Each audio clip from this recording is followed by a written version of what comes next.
you feel about going off the beaten path? Let's go on an adventure. Welcome to Capricious Conversations, and thank you for joining me. It is a lovely February day here in Colorado. It has been unseasonably warm, and I am not mad at it. I'm gonna be real.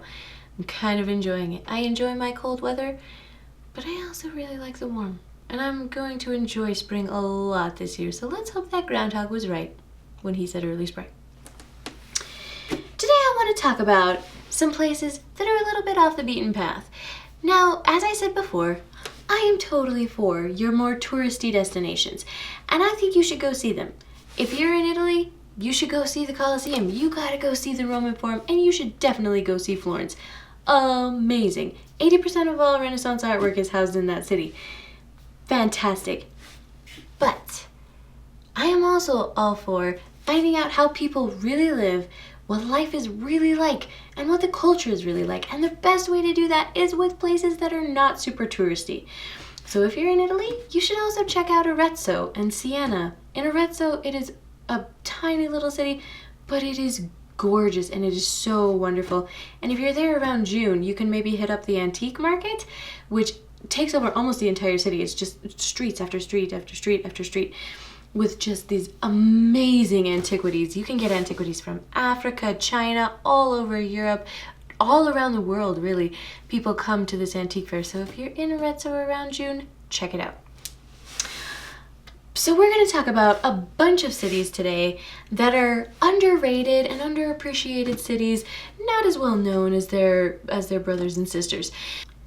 Now, I know you guys have all heard of Munich and Salzburg and that lovely Bavarian region around Munich that is just so beautiful, but what you may not have heard of is our number one, Bad Fallenbach, which is a lovely little town nestled right at the base of the Alps in Bavaria. It is a teeny tiny little city, population of only about 7,500 people, and it is one of the most quintessential German towns, I would say. There's not a whole lot of people there. There's lovely nature. There's tons of nature trails for all you outdoorsy people. And the climate is super mild. It's very temperate most of the year. It gets a little cold in the winter and a little warm around July. But for most of the year, it is super temperate and it is just a lovely place to visit. If you're looking for a milder climate and a really relaxing place to visit, Bad Fallenbach is your place. Now, the name Bad in German means, of course, bath or spa. So one of the best things that you can do in Bad Fallenbach is go to the spa. And they have what they call the Moor Healing Spa, where they take peat moss from the moor and make mud packs out of it that is said actually to have some healing properties. There's also tons of things to see, but more than anything, what you're going to see is real life Germany. Real life Bavaria. And Bavaria is such a charming place to visit, and it's such a beautiful place to visit. You can get some great views. If you want to go hiking, you can just hike up the mountains. It's nestled right at the bottom of Mount Wendelstein, so you can hike up there and see out over the city and over the valley there. Just gorgeous. Check out Bad Fallenbach the next time you're in Germany. Now, I know that you guys have all heard of Delhi and Mumbai. You've possibly heard of Goa. It's one of the biggest tourist attractions in India because it's a seaside resort town. What you may not have heard of is my number two, Champhai, India, which is in the very far east. It's on the border of Myanmar. And it, too, is nestled in a valley. There's hills all around it, and then there's the valley, and Champhai is right in the middle of that valley. And it is gorgeous. And if you're not into the nature walks, which there are plenty of them around Champhai, there's also kind of a little metropolitan center where you can get textiles, and you can go to the markets, and you can do all sorts of things like that. This is a little bit bigger city. It's got about 20,000 people, but it's still relatively small. And so you're going to see really a nice snapshot of real Indian life, real Eastern Indian life. India is a large place. And so, the cultures vary a little bit from side to side and even top to bottom. But you are going to get a snapshot of Eastern Indian culture, and you're going to be able to see people that are living and working there. They have lived and worked there for ages. And what they have, the biggest infrastructure in Champhai is the rice and grape industry. It's one of the largest rice producers in India. And so you're going to see people who have a long tradition of working in this industry and just see what their life is like, see what they do, see what they enjoy.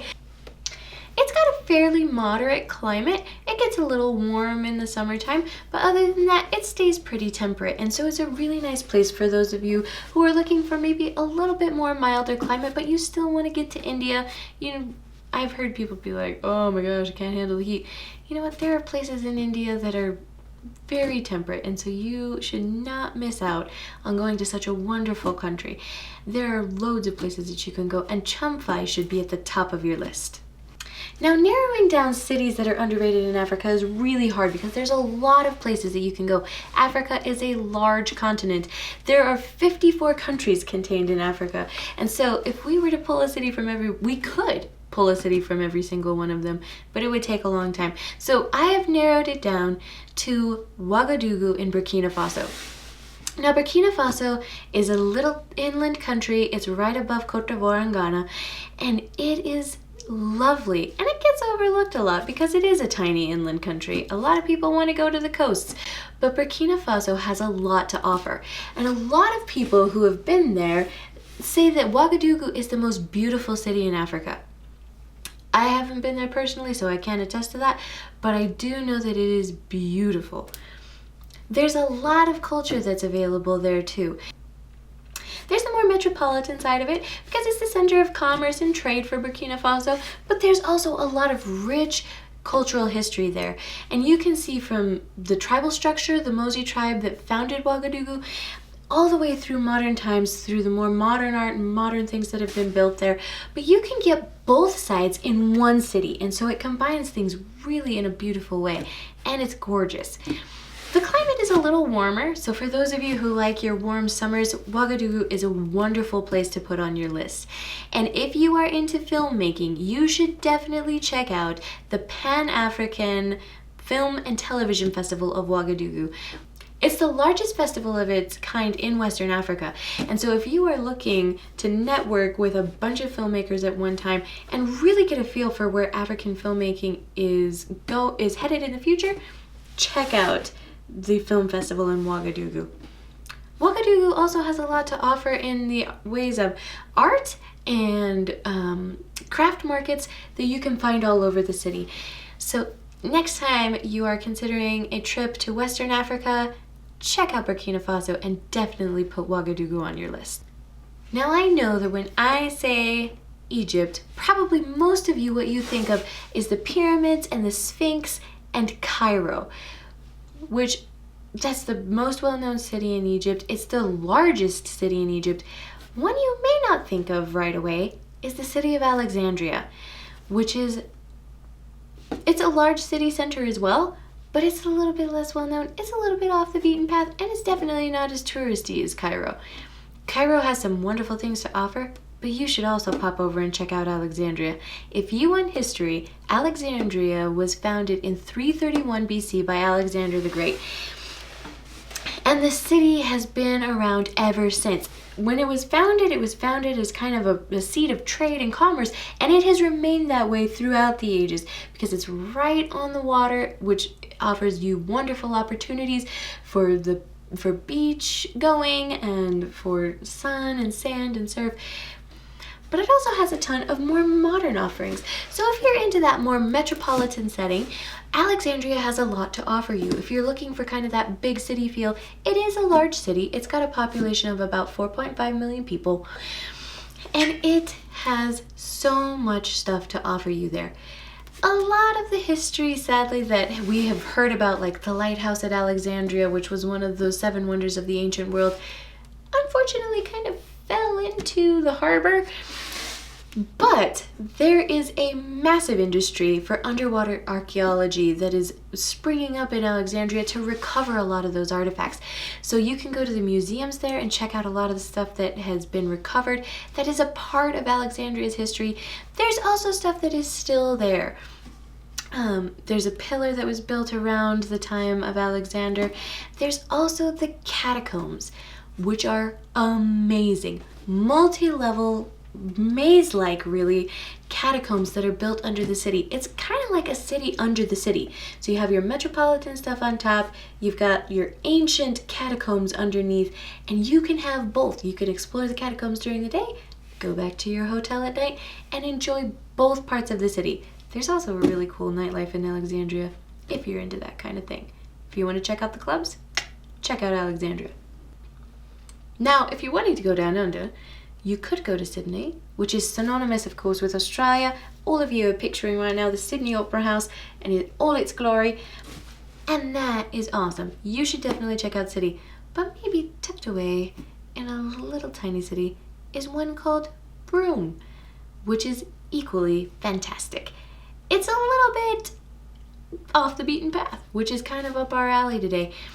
It's not really well known to people other than backpackers. So if you are wanting to network with people kind of like mind of you, who are really that kind of wanderlust traveler kind of person, you should check out Broome. They have all sorts of really fun stuff to do there. It is on the coast, so you can go out for a little bit of a surf, you can go on the waves. You can also rent a dune buggy and chase around the dunes, which sounds awesome. And if you're not into something with that much horsepower, you can also rent a camel. That's right, you can rent a camel and ride it on the beach in Broome. Which, I don't know about you, but that sounds like so much fun. I have ridden a camel before, and let me tell you something, that is exciting. Because those animals, they move in a particular way that is just, yeah, it's no joke. You should ride a camel if you have not already. So you can rent a camel there, you can rent a dune buggy there, you can go to the beach. Everybody is kind of chill and laid back because it's Australia and it's on the coast and it's wonderful.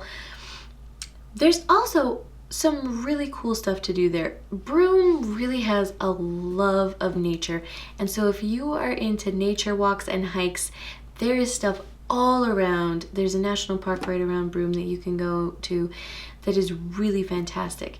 There's also this thing called the Staircase to the Moon, which has dinosaur footprints etched in sand. That sounds awesome, and I think we should check it out. So let's go and hang out in Broome.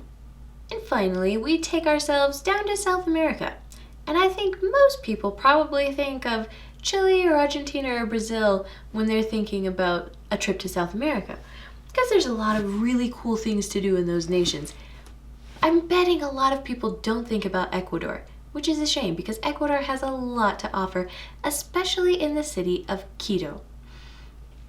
Quito sits in the middle of 5 volcanoes, which is super cool. Apparently, I have been told, I have not been there myself, but I know people who have. I have been told that the flight into Quito is super exciting because you have to fly over the volcanoes and then dip down into the valley before you land. So if you're in for a bit of a thrill ride, fly into Quito.